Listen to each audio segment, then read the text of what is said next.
Hey everybody, welcome back to FPV. Today we got something really cool to go over, and I'm excited to bring this to you.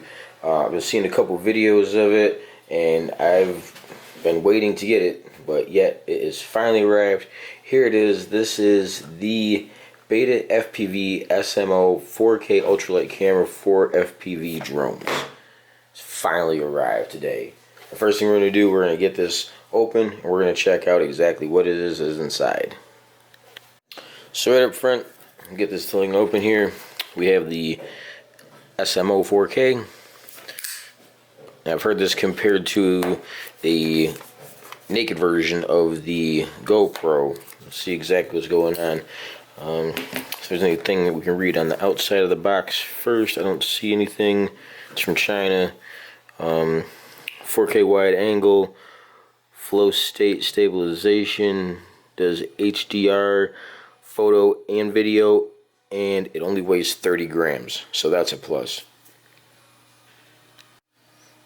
Okay, real quick before we get into opening this, I'm just gonna say, I'm gonna quote this right off the Betafpv site. This is why I bought this thing. It sounds ridiculously amazing. SMO 4K camera is an ultralight action camera that is specially designed for FPV drones. Developed by Betafpv using Insta360 technology, it only weighs 30 grams and can be easily mounted on a variety of FPV drones, including micro-whoop like Beta 95X V3, 3 through 4 inch duck-to quads, 4 through 5 inch long-range FPVs, and mixed with fixed wings. The 4K has a wide angle shot and flow state stabilization function. Pilots can shoot 4K wide angle video with greater detail, smoother stabilization, and greater dynamic range.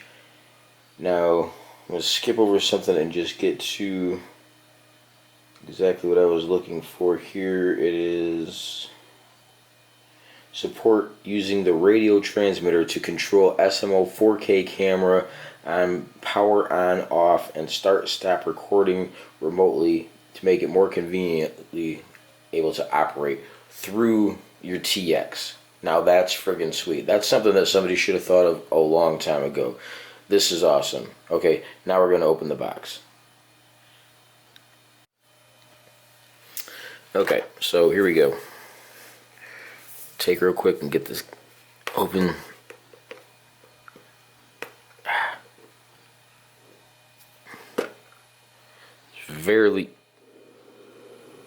Very snug fit. There we go. Alright, ooh, there we go. Look at that. Yeah, I really didn't know what to expect when I opened this up. I seen the videos of this on YouTube. I did not watch them. I wanted this to be a complete and utter surprise to me. I didn't want to have it wrecked. I seen the email. They were like, "Hey, da da da da." Obviously, other people got this way before I did. Whatever. I don't care. I got mine. This is sweet. So, let's see real quick what we have here. This is a thing we'll get to in a minute because I have no idea what this actually is. There is obviously, this is a lens for the camera, which is great. It's about time they started making these. We need them. Try to get the camera out here. It just falls out. Okay. Ooh, there's more lenses. Sweet. So here we go. We have the Betafpv Insta360. And this thing is the, oh, it comes with a replacement back. That's what that is.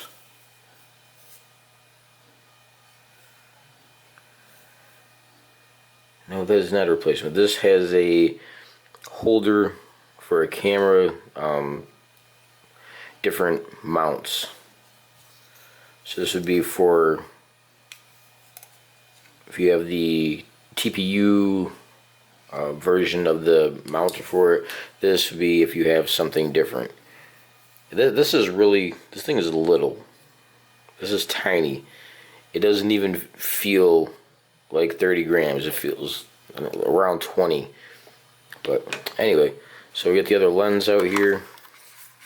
That's just a clear one. This is a darker 10 to 1. Thank you for the variety. It's nice to always get more than one. Inside, yeah, there we go.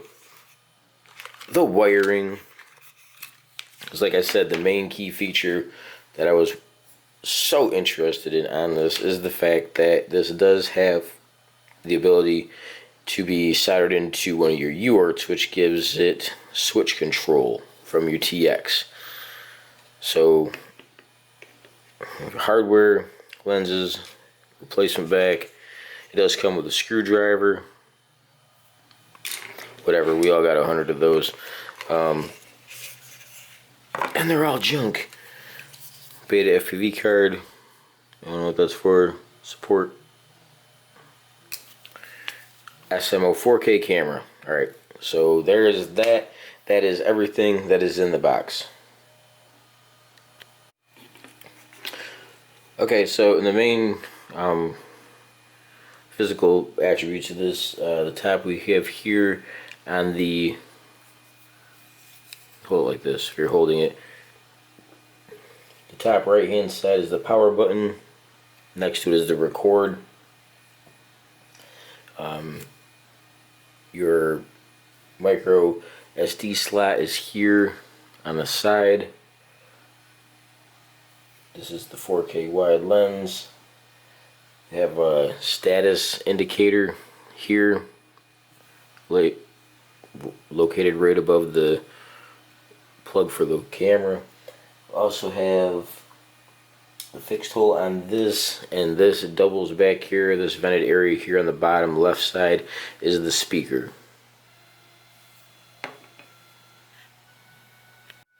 So to prepare a little bit ahead of time, when you get this, open this up, get this wire out. Sweet. That's okay. That's nice. That's nice. It comes with two. If these are the same thing, that's extra great. Let's see. Okay, so we have power, ground, or signal, and a remote power. That's excellent. This comes ready right out of the box to wire up to 2 quads. That's cool. I was sitting there, I was thinking about on the way home when I had this, I was like, man, I got some extra wire laying around or whatever. I'm sure I could, finagle something together and rig up a thing, and that way I could put on all of them. But it already comes with 2, and that's great because I have 2 very good quads that, well, I have 3 that I like to use. I have a Diatone 6S, I have a Rotor Riot 6S, and I have an HGLRC 4S that I like to use. So I'm just going to have to figure out something for one more of these, and I'll be good to go. Okay, so that will plug in here on the side of your camera.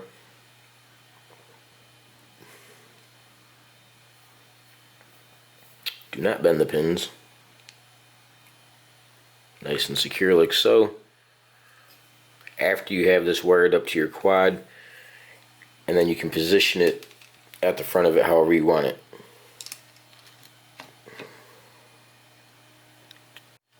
I'm also going to say, just to try to avoid anybody getting any headache that they don't need, they stress very highly that the SD card, TF card, whatever it is you want to use, you want to call it, has a Elite X V3 rating. Like this PNY right here, you cannot.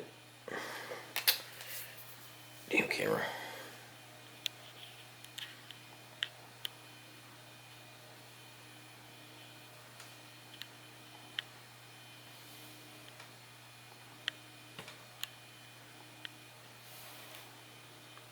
Bam.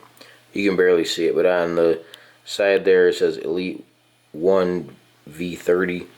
So if you just have like your little SanDisk or whatever generic card, it's not gonna work. They ask for a high quality card. I thought I was out of luck with that. I didn't even think I had one until I remembered that I got a special one that had extra features and was like top of the line for my DJI goggles. That's what I used in there. So make sure that you get the right camera card for this. That way you can avoid any, you know, heartbreak, whatever, while you're recording your video. It really sucks to get your drone back down and then, you know, something happens, your battery died, your card was full, anything like that. It's always when you get the best moments. So just make sure ahead of time that when you're doing this, that you get the right card. Also, the Insta camera does have a mobile app that you can use and download on your phone. That app is also the same one that is used as the Insta360 1R. So if you have that website, go ahead and go to that to download it. If not, I will also have the link to that in the description below. If you get the app for your phone, like I did, you do have to change the permission settings on it and install an unrecognized device. One little loophole on that, but I do have it installing now. App is installed. Ready to open. Insta1R. Agree to the terms and conditions. I don't know why, but okay. Sure. Next. And then we'll get started on that. Probably get into this into another time if there's enough in there to actually make a video about, but this is the app. If you guys already have the Insta360, you know about this. If not, this is what you're going to be looking for if you want to download this so you can use the app. Also, just for a quick comparison here, now they did already say that the Insta360 only weighs 30 grams. I just want to see how much it weighs if they're right. It weighs 32. So it's 2 grams over, just the way it sits fresh out of the box. That is also without the SD card in it. And compared to a GoPro that weighs 95, that is a huge difference though in the weight. That is excellent. That is literally less than a quarter of the weight. So I am definitely impressed with that. You should be able to get a lot more maneuverability, a lot more battery life out of flying with the Insta360 as opposed to the GoPro. Also, I did go ahead and print the pieces for it. This is for the Beta 89 or 95X. This is for the 5-inch adapter, and then this is for your fixed wing. I'll probably never use any of these, but I just wanted to see what they look like. They're not bad. So the first step to get this started installing everything on here, you want to take your wire that the camera came with and you want to directly run your power to the battery and your ground to the battery. It's going to be a pain in the butt. You got to take a lot of stuff apart, move things. This would definitely be easier to do on a fresh build, but I really like this drone, so I'm going to add this to it and see how this works out. But step one, you have to have it directly connected to the battery. So with my flight controller back in place on the stack, I ran the wire out the side for the main part of it. I ran the remote power wire out of the front, and then I ran the signal wire out of the back. I'm going to get that hooked up to TX6, and then I'm going to turn around and I'm going to have this hooked up to the 9-volt in the front. Okay, so once you get everything back together, you have your camera here. We're just going to give this a quick test. I have yet to put all my mounting stuff on, but this is not what that's about. This is just the checking out and hooking it up. So I'm going to hook up my 6S battery right now. This drone is also currently under repair. Unfortunately, I had an incident with it the other day.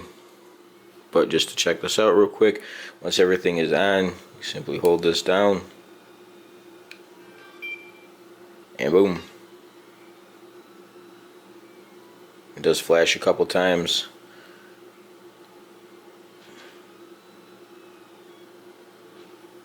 Let you know that it's on.